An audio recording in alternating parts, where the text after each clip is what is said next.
Is America First really better for American workers? Seems like both Republicans and Democrats think so. In reality, they're just putting American corporate interests first, no matter what it costs for American workers. Much of the debate that we see today is focused on so-called free trade versus protectionism, both sides saying that they aim to ensure American economic prosperity. But let's peel this back and get a sense of what the impacts actually are on us past all this rhetoric. NAFTA, or the North American Free Trade Agreement, is often a central example that both sides point to in this debate. So let's look at this a little bit more closely. NAFTA was a major trade agreement negotiated under the Clinton administration between the US, Canada, and Mexico. It was a central piece of the new economic and foreign policy represented by the full turn to profit-first policies by the Democrats, coming at the same time that they were gutting social programs at home. NAFTA would essentially make it easier for big corporations to operate more freely across the North American continent. It was sold to the American people as a way to access new markets in Mexico and Canada for American goods, and to get cheaper goods for American consumers. So, better jobs and easing the cost of living. Ravenous to make super profits, many American corporations began to shut down factories in the US and move to Mexico to take advantage of lower wages south of the border.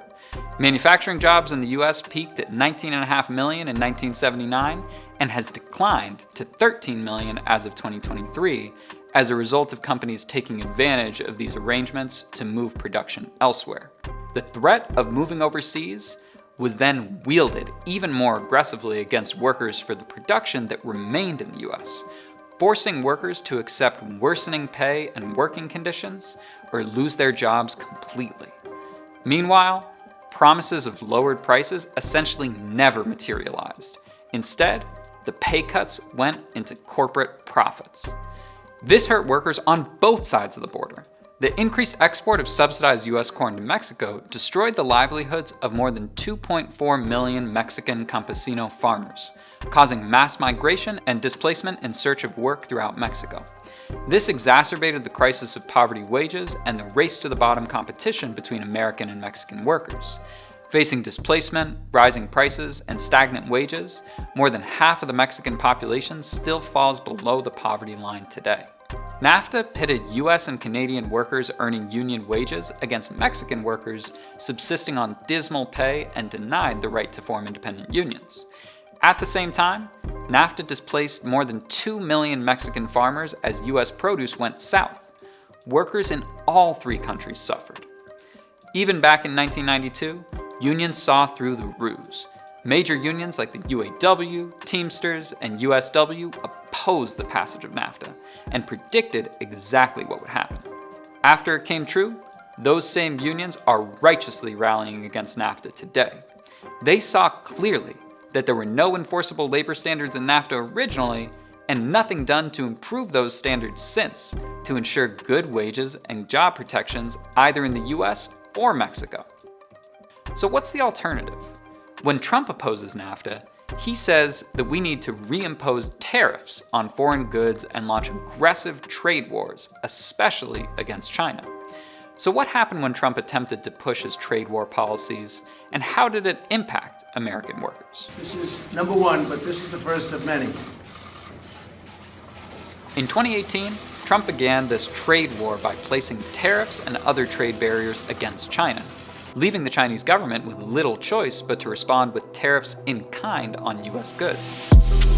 The impacts almost immediately led to rising prices on both American and Chinese-made goods in the US. Chinese manufacturing had become a major source of cheaper consumer goods, as well as components that went into American manufactured goods too. So when these policies went into place, it managed to both drive up consumer prices and to undercut American jobs, despite all of the promises.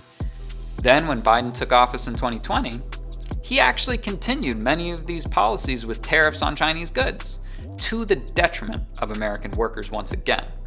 This really shouldn't surprise us at the end of the day.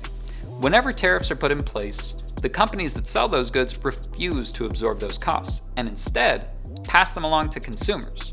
So when the US puts a 100% tariff on Chinese electric vehicles, which are the most inexpensive and popular EVs in the world today, it means that those cars would be sold to consumers for twice their normal prices, putting the burden completely on workers. American corporations then take advantage of these inflated prices from tariffs to price gouge and slap higher stickers on their own EVs, since they no longer need to remain competitive with less expensive Chinese goods. So in the end of the day, American workers still suffer, while American corporations are the only ones who come out ahead. But let's be upfront about one thing.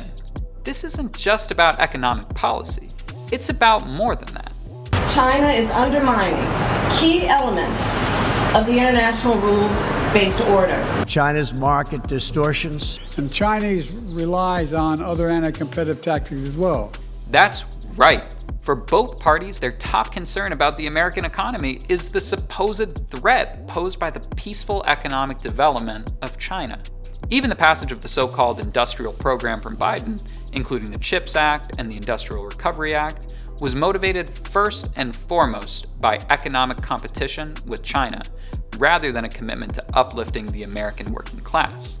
Instead, these acts have been a cash grab for corporations, coming with tens of billions in subsidies through tax breaks and low-interest loans. All the while, they've placed minimum requirements on companies to ensure new jobs are good jobs with decent pay or protections for workers' rights to organize, just like NAFTA failed to provide any of these key provisions. In fact, both Stellantis and Intel received billions of dollars in subsidies from the federal government through these acts, yet over the last year have rolled back on promises on job creation. In August, Intel announced that they would be laying off 15,000 workers.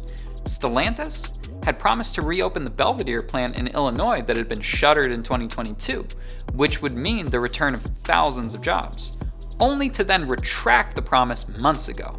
Now, the UAW is rightfully waging a fight to reopen it, going as far as to threaten a strike if need be to protect these jobs. So who really wins from these policies? The ones who wrote the rules and stacked the deck, the corporate elite, bankers, and billionaires. What America First really means is American corporate profits first. Both pro-corporate parties want us to think that our biggest enemy is foreign workers competing for our jobs and economic prosperity. But the real enemy for all of us is the corporate elite and their bought and sold politicians who will adopt whatever policies they want to support their bottom line, and will continue to set up shop wherever they think they can reap super profits. Their new Cold War with China isn't for us or about us. We don't need their America First or their free trade. American economic prosperity isn't about shutting ourselves off from the rest of the world or about ensuring that American corporations defeat China. We need economic policies that finally put people over profit everywhere in the world. All workers everywhere deserve a union and a living wage, and we'll only get it when we stop fighting each other and start fighting all the bosses for ourselves.